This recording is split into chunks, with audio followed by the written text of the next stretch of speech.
മുജ്തഹിദ് മാ മഅന മുജ്തഹിദ് പരിശ്രമിക്കുന്നവൻ. അൽ മുജ്തഹിദു യഫൂസു പരിശ്രമിക്കുന്നവൻ എന്തെയും യഫൂസു വിജയിക്കും. വിജയിക്കും. ഇവിടെ എന്താണ്? മാളി ആണോ മുളാരിയാണോ? യഫൂസു എന്നുള്ളത് മാളിയാണോ മുളാരിയാണോ? മുളാരിയാണ്.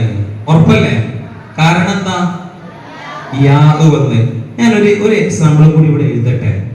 നിങ്ങൾ ഉത്തരം പറയോ? ഉറപ്പല്ല. കണ്ണ് പൂട്ടും. അല്ല, കണ്ണ് പൂട്ടണതിന് മുന്നേ ഇവിടെ നോക്കുക. എക്സാമ്പിൾ ആരും ശ്രദ്ധിക്കട്ടെ, ആരും ഹെൽപ്പ് ചെയ്യരുത്. കണ്ണ് പൂട്ടില്ല. കണ്ണുപൂട്ടിയോ? എന്നുള്ളത് മുളാരിയാണോ മാളിയാണോ എന്നുള്ള എന്റെ ക്വസ്റ്റ്യൻ. മുളാരിയാണ് എന്നുള്ളവർ എഴുന്നേറ്റ് നിൽക്കൂ. മാളിയാണ് എന്നുള്ളത് എഴുന്നേറ്റ് ശ്രദ്ധിക്കണോ? എന്നുള്ളത് മാളിയാണോ മുളാരിയാണോ? മാളിയാണതൊക്കെ. ഇതിപ്പോ എന്താണുള്ളത്? ഇപ്പൊ നീ ചെയ്യണത് എന്തിനാ? മാളിയാണോ മുളാരിയാണോ? കണ്ണ് നോക്കി എല്ലാരും മുളാരി അല്ല എന്നുള്ളവരുണ്ട് ഇതിന്.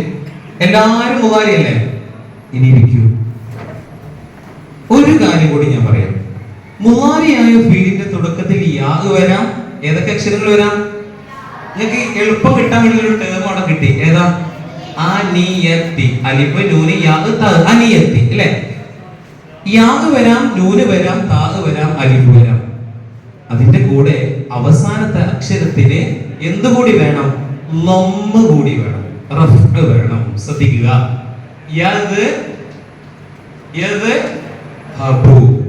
ഇവിടെ നമ്മൾ റഫ് ആണോ നസ്ബാണോ അതായത് ലമ്മാണോ ഫത്ഹാണോ വന്നിട്ടുള്ളത്? ഫത്ഹ ഏതിന്റെ കൂടെ വരാന്ന് ഞാൻ തുടക്കത്തിൽ പറഞ്ഞു. ഏതിന്റെ? മാദിന്റെ കൂടെ വരും. മാദിയുടെ അവസാനത്തിൽ ഫത്ഹ വരും. അപ്പൊ ഇതിന് മനസ്സിലാക്കാനുള്ളത് എന്താ? യാഗ് കൊണ്ട് വേർഡ് വരൂലെന്നുണ്ടാവും. വേർഡ് തുടങ്ങുന്നത് യാഗ് കൊണ്ടാവാം.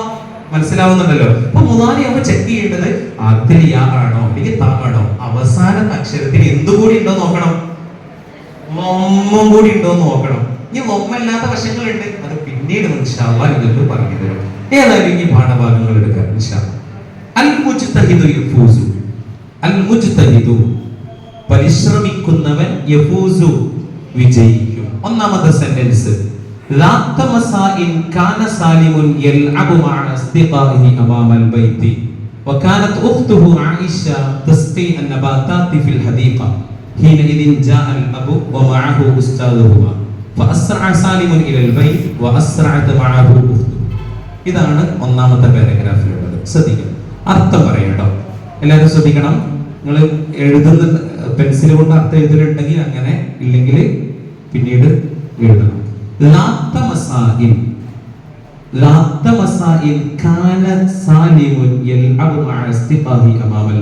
ഒരു ദിവസം വൈകുന്നേരം. ഒരു ദിവസം മസാഖ് എന്ന് പറഞ്ഞാൽ അറിയുന്ന വൈകുന്നേരം. ഒരു വൈകുന്നേരം. ഏതൊരു വൈകുന്നേരം, ഏത് വൈകുന്നേരം ആയിക്കോട്ടെ, ഏതെങ്കിലും ദിവസം, ഒരു ദിവസം വൈകുന്നേരം നടത്തും. കാന സാലിമുൻ സാലിം ആയിരുന്നു. കാന സാലിമുൻ സാലിം ആയിരുന്നു. ഇനി അത് സുഹറയാണെങ്കിൽ കാന സുഹറ എന്നാ പറയാം. എങ്ങനെ പറയാം? കാനത്ത് സുഹറ. മാഷാ അല്ലാഹ്. കാന സാലിമുൻ സാലിമായിരുന്നു. യൽഅബു യൽഅബു എന്ന് പറഞ്ഞാൽ കളിക്കും. ഇനി സുഹറ കളിക്കുകയാണെങ്കിൽ എന്താ പറയാ? യൽഅബു ആണോ? എന്താ പറയാ? വെരി ഗുഡ് മാഷാ അല്ലാഹ്. തൽഅബു മഅ അസ്തിഖാഇഹി. അസ്തിഖാ എന്ന് പറഞ്ഞാൽ ഫ്രണ്ട്സിന്റെ കൂടെ കളിക്കുകയായിരുന്നു. എവിടെ കളിക്കണത്? അമാമൽ ബൈത്തി. വീടിന്റെ മുൻവശത്താണ് കളിക്കുന്നത് അല്ലേ? അടുത്ത സെന്റൻസ് വകാനത് ഉഖ്തുഹു. കാനത്ത് ആയിരുന്നു. ഉഖ്തുഹു അവന്റെ സഹോദരിയായിരുന്നു. ആയിഷ ആയിഷയായിരുന്നു. തസ്ഖി തസ്ഖി എന്ന് പറഞ്ഞാൽ എന്താ? വെള്ളൊഴിച്ചു കൊടുക്കുക. ആർക്ക്?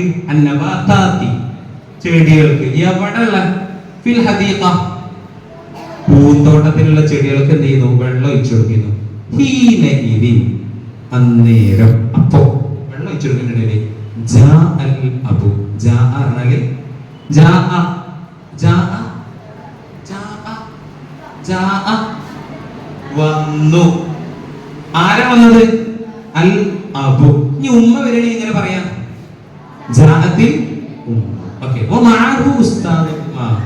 അതിന്റെ കൂടെ ആരുണ്ടായിരുന്നു? അവരെ ഉസ്താദ് ഉണ്ടായിരുന്നു. ഉസ്താദരെ കണ്ട ചിലപ്പോൾ മണ്ടൂലെ മണ്ടോ മണ്ടു. ഫഅസ്റഅ സാലിമുൻ ഇലൽ ബൈത്തി. സാലിം എന്ത് ചെയ്തു? അസ്റഅ പാഞ്ഞ് നല്ല ഫാസ്റ്റിൽ പായണേനാണ് അസ്റഅ എന്ന് പറയുന്നത്. നല്ല പായണേനാണ്. ഓക്കേ. സാലിമു പാഞ്ഞു ഇലൽ ബൈത്ത്. വീട്ടിലേക്ക് പാഞ്ഞു. വണ്ടി കേച്ചില്ലേ? സാലിമു മാത്രാണോ? അല്ല, ആരോട്? അവനോടൊപ്പം പാഞ്ഞു. ആരാ പാഞ്ഞത്? ഓടി പാഞ്ഞു. സഹോദരി. അല്ലേ? ഇവിടെ അസ്റഅ എന്നുള്ളത് എന്തായി മാറി? അസ്റഅതായി. ക്ലിയർ ആണല്ലോ? ഇനി ശ്രദ്ധി, സമയം കൂടാൻ സാധ്യതയുണ്ട്. എല്ലാവരും അഡ്ജസ്റ്റ് ചെയ്യും.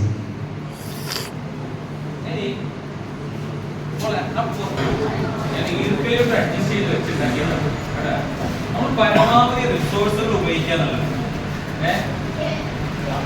8 ബലൂണുകളുണ്ട്. ഞാൻ ഈ 8 ബലൂണിന് പുറത്ത് ഓരോ സാധനങ്ങൾ എഴുതിയിരിക്കും. നോക്കട്ടോ. ഓക്കെ, ഇതിനെ കുറിച്ച് ഞാൻ അടുത്ത ആളല്ലേ ജലസത്ത് ഇസ്തൈഖലത്ത് സല്ലമത്ത് അക്രമ